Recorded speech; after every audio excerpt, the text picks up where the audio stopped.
Low budget diet plan वैसे तो पहले भी शेयर किया गया था, लेकिन फिर से अक्सर कमेंट सेक्शन में ये देखा जाता है कि जी हमें लो बजट डाइट प्लान दोबारा से बता दिया जाए। तो मैं दोबारा से लो बजट डाइट प्लान की एक दफ़ा रिकॉर्ड करा रही हूँ, लेकिन जो मैंने पहले लो बजट डाइट प्लान दिया हुआ है वो सबसे बेहतर है। वो मैं खुद ही बता रही हूँ कि उससे अच्छा लो बजट डाइट प्लान दिया ही नहीं जा सकता। जो मैंने एक कॉमेंट पढ़ के डाइट प्लान बनाया था, जिनमें उन खातून ने रिक्वेस्ट की थी कि हम लोग सैलेड भी अफोर्ड नहीं करते, हमें कोई ऐसा डाइट प्लान दिया जाए। उससे बेहतर लो बजट डाइट प्लान नहीं हो सकता। अस्सलाम वालेकुम। जो आज मैं डाइट प्लान दे रही हूँ वो इन बिटवीन है उसके जो मैं यूजुअली डाइट प्लान्स देती हूँ and low budget diet plan के दरमियान में। इसमें हम फ्रूट भी रखेंगे, इसमें हम थोड़ा सा सलाद भी रखेंगे। जो लोग सलाद और फ्रूट अफोर्ड करते हैं लेकिन उन्हें फिर भी लो बजट डाइट प्लान चाहिए, वो ये डाइट प्लान आराम से फॉलो कर सकते हैं। घर की चीज़ों का बना हुआ डाइट प्लान होगा एंड इसको अगर आप रिलीजियसली फॉलो करते हैं तो आप 4-6 किलो वजन आराम से महीने में कम कर सकते हैं। देखिए, इससे ज़्यादा हम लो बजट डाइट प्लान पे शायद ना जा सकें, बट 4 से 6 किलो इंशाल्लाह आसानी से इस डाइट प्लान के साथ भी आप रिड्यूस कर सकते हैं।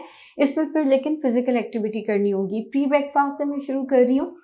प्री ब्रेकफास्ट आपका होगा, इससे पहले मैं एक डिस्क्लेमर दे दूं जी, अगर आपको कोई भी मेडिकल हिस्ट्री है तो आपने इस डाइट प्लान को फॉलो नहीं करना। स्पेशली शुगर का मसला है, कोई ऑटो इम्यून डिजीज़ है, ब्लड प्रेशर आपका फ्लक्चुएट करता है, प्लीज़ इंटरनेट से देख के डाइट प्लान्स को फॉलो नहीं करना। किसी भी डाइटिशियन को कंसल्ट कर लें। अगर आप डाइटिशियन के पास जाना अफोर्ड नहीं करते, बहुत सारे चैरिटी हॉस्पिटल्स होते हैं जहाँ डाइटिशियन की सर्विस बहुत ही कम प्राइस में अवेलेबल होती है, बिकॉज वो चैरिटी बेसिस पे काम कर रहे होते हैं। एंड कई ऐसे हॉस्पिटल्स हैं जहाँ पे डाइटिशियन की फ़ीस 150 से 200 रुपये है चैरिटी की बेसिस पे, एंड आप वहाँ पे कंसल्ट कर सकते हैं अगर आप डाइटिशियन के पास जाना अफोर्ड नहीं करते। क्योंकि लो बजट डाइट प्लान तो ऑब्वियसली उन लोगों के लिए है ना जो अफोर्ड नहीं कर सकते। प्री ब्रेकफास्ट से मैं शुरू करूँगी। प्री ब्रेकफास्ट कलौंजी हर घर में पड़ी हुई होती है। 3 से 4 दाने कलौंजी के चबा लें, 3 से 5 दाने भी चबाए जा सकते हैं। चबा के उसके साथ आपने नीम गर्म पानी ले लेना है। अगर आपके घर में कलौंजी अवेलेबल ही नहीं है तो आप एक चुटकी सौंफ नीम गर्म पानी के साथ चबा कर ले सकते हैं। आपके घर में सौंफ भी अवेलेबल नहीं है या आपको सौंफ पसंद नहीं है, सौंफ आपको सूट नहीं करती, तो नीम गर्म पानी में 2 से 3 कतरे लीमू के डाल दें। अब लीमू भी हर एक को सूट नहीं करता, ये कुछ लोगों में एसिडिटी कर देता है, तो उस केस में आप सिर्फ नीम गर्म पानी का इस्तेमाल भी कर सकते हैं। नाश्ते का कोई टाइम नहीं है जब आपके लिए फीजिबल है आप नाश्ता कर सकते हैं। इस केस में नाश्ता होगा आधी सूखी रोटी। प्लीज़ जो घर में रोटी बनती है एटलीस्ट इतना करें कि आप उसको आधा कर दें। आधी सूखी रोटी, उसके साथ 1 अंडा, ज़्यादा सारी सब्जियां डालकर। अब अगर अंडा भी अवेलेबल नहीं होता घर के अंदर तो आप 5 से 6 चम्मच सालन ले सकते हैं। आलू माना है, दाल अगर घर में पकी हुई है वो आप इस्तेमाल कर सकते हैं। प्लीज़ इतना कर दें कि आप आलू छोड़ दें। अगर सालन भी अवेलेबल नहीं है, अंडा भी अवेलेबल नहीं है, तो आप अचार का इस्तेमाल भी कर सकते हैं, लेकिन ये कोई बहुत अच्छी ऑप्शन नहीं है। बात ये है कि अगर आप अफोर्ड नहीं करते, अंडा या सालन भी अवेलेबल नहीं होता, बहुत ही सस्ता डाइट प्लान चाहिए, तो उसमें फिर आप अचार भी इस्तेमाल कर सकते हैं। लेकिन मैं फिर बता दूँ कि अचार के साथ कोई प्रोटीन भी होना चाहिए जो अंडे या सालन से ही आएगा। अफोर्ड करते हैं तो अंडा या सालन ज़रूर खाएँ, नहीं अफोर्ड करते तो बेशक सिर्फ अचार। अच्छे से वॉश करके अचार का इस्तेमाल कर लें। अचार फिर आप जितना मर्ज़ी ले सकते हैं। ये भी नहीं पड़ा हुआ तो आप आधा कप दही का इस्तेमाल कर सकते हैं। जो घर में दही आता है ऊपर से मलाई हटा दें और दही के अंदर चीनी नहीं डालनी। हाँ, आप उसको नमकीन कर सकते हैं, उसके अंदर थोड़ा चाट मसाला डाल दें। अगर घर में सब्जियां दस्तयाब हैं तो प्याज, टमाटर, खीरा उसके अंदर डाल के उसके साथ आप आधी सूखी रोटी नाश्ते में ले लें। चाय लेनी है तो ले सकते हैं, लेकिन मीठी चाय नहीं मिलनी। कम से कम दूध बगैर चीनी के चाय होनी चाहिए। ये जो दूध आप चाय में ज़्यादा डालते हैं या आप बचा लें, आप दूध का गिलास वैसे पी लिया करें। चाय के अंदर दूध का इस्तेमाल जो है वो कम से कम रखें। नाश्ते और दोपहर के खाने के दरमियान में अवेलेबल है तो फ्रूट खा लें। देखिए, आजकल तरबूज का सीज़न है। तरबूज रिलेटिवली ईज़िली अवेलेबल होता है, थोड़ा सस्ता भी है। एक दफ़ा तरबूज ला के रखा जाए तो पूरी फैमिली उसको आसानी से खा भी सकती है, पूरी फैमिली के लिए वो पूरा भी हो जाता है। एक छोटी कटोरी में जितना कटा हुआ तरबूज आता है वो ले लें। अगर आप फ्रूट ही अफोर्ड नहीं करते तो आप यहाँ पे ग्रीन टी का कप पी लें। ये भी अगर आप अफोर्ड नहीं करते, घर में सब्ज़ी पड़ी है, खीरा पकड़ के खा लें, वो भी अफोर्ड नहीं करते। भुने हुए चने होते हैं, वो थोड़े सस्ते मिल जाते हैं, पड़े पड़े ख़राब भी नहीं होते, एक मुट्ठी में जितने आते हैं वो ले लें। वो भी अफोर्ड नहीं करते तो आप यहाँ पे कुछ भी ना लें। आप नाश्ते और दोपहर के खाने वाला जो स्नैक है वो स्किप कर दें प्लीज़। दोपहर का खाना होगा तकरीबन 1 से 2 बजे के करीब। कच्ची सब्जियों का सलाद प्लीज़ कोशिश किया करें। प्याज, टमाटर, घर में कोई कच्ची सब्ज़ी जो पड़ी है आप वो अच्छे से वॉश करके खा लें। नहीं अवेलेबल, नहीं अफोर्ड कर सकते तो बेशक ये वाला पार्ट फिर आप रहने दें। उसके साथ फिर से आधी सूखी रोटी, चावल मैं मना कर रही हूँ इस डाइट प्लान में।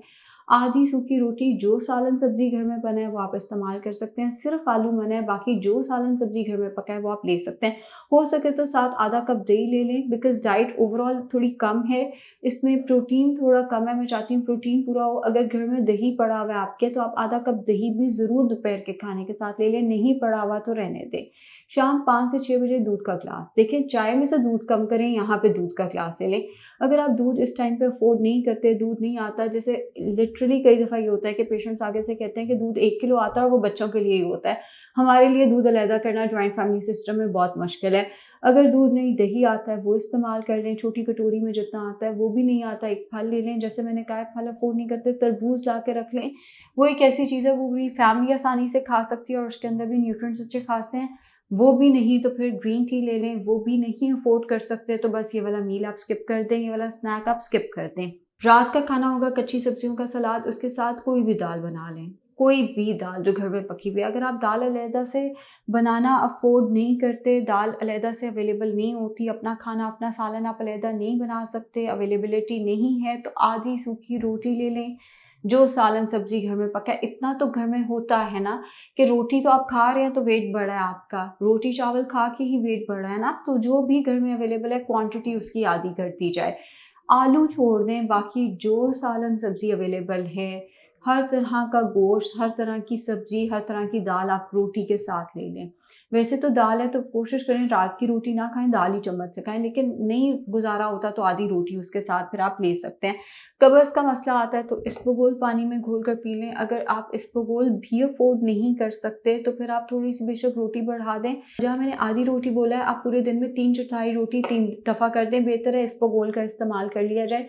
2 खाने के चम्मच इसबगोल पानी में घोल कर पी लिया जाए। ग्रीन टी चाय की जगह पर इस्तेमाल की जाए तो ज़्यादा बेहतर है। चाय का 1 कप रखा जाए, लेकिन अगर आपको चाय की आदत है मेरी तरह, तो कम से कम दूध बगैर चीनी के चाय ली जा सकती है। अब देखिए इतनी डाइट है तो इसके साथ फिजिकल एक्टिविटी भी ज़्यादा होनी चाहिए। थोड़ा चलें फिरें, आधा घंटा वॉक नाश्ते से पहले, आधा घंटा वॉक रात के खाने से पहले, एंड ब्रिस्क वॉक, ऐसी वॉक जिससे दिल की धड़कन तेज़ हो। चहलकदमी का ना तो कोई फ़ायदा है, ना चहलकदमी ने आपको वेट लॉस में कोई ज़्यादा हेल्प करनी है। आधा घंटा वॉक नाश्ते से पहले, आधा घंटा वॉक रात के खाने से पहले। और अक्सर क्लाइंट्स आगे से कहते हैं कि नहीं हम तो बहुत काम करते हैं। भाई घर का काम इसमें काउंट नहीं होगा, बिकॉज रोटी ज़्यादा है तो हमें फिर ऑब्वियसली उस हिसाब से फिजिकल एक्टिविटी भी अपनी थोड़ी सी तो बढ़ानी है। वाटर इनटेक अपना ज़्यादा रखें। खाने में ऑयल कम करें प्लीज़। खाने के अंदर ऑयल, ये मैंने बहुत देखा है कि हमारे खानों में ऑयल अगर नहीं ना होता तो हम एशियंस को लगता है कि हमने तो पता नहीं खाना बनाया ही नहीं है, ये खाने का मज़ा ही नहीं आया। और ऑयल तो फिर चलने समझ आती है, घी के बगैर कई लोगों का खाना नहीं बनता, ये बड़ी गलत बात है। और लिटरली लोग एक पूरा घी का पैकेट एक वक्त के खाने में डाल देते हैं, लेकिन वो वैसे कहेंगे कि हम अफोर्ड नहीं करते। इस पे पैसे बचाएं। ऑयल कम से कम घी का इस्तेमाल नहीं करना आपने। कैनोला ऑयल 1 से 2 चम्मच आपके घर में खाने में डलना चाहिए। अगर 5-6 लोगों की फैमिली है तो 5 से 6 चाय के चम्मच डलना चाहिए। इससे ज़्यादा ऑयल आप खाने में प्लीज़ इस्तेमाल मत करें। थोड़ा सा खुद को एक्टिव रखें, थोड़ा सा खुद को पॉजिटिव रखें। मेडिकल हिस्ट्री है तो डाइट प्लान को फॉलो नहीं करना। उम्मीद है ये डाइट प्लान आप लोगों के काम आएगा, लेकिन मैं फिर कह रही हूँ जिससे पहले बना था लो बजट डाइट प्लान वो ज़्यादा बेहतर था। शुक्रिया।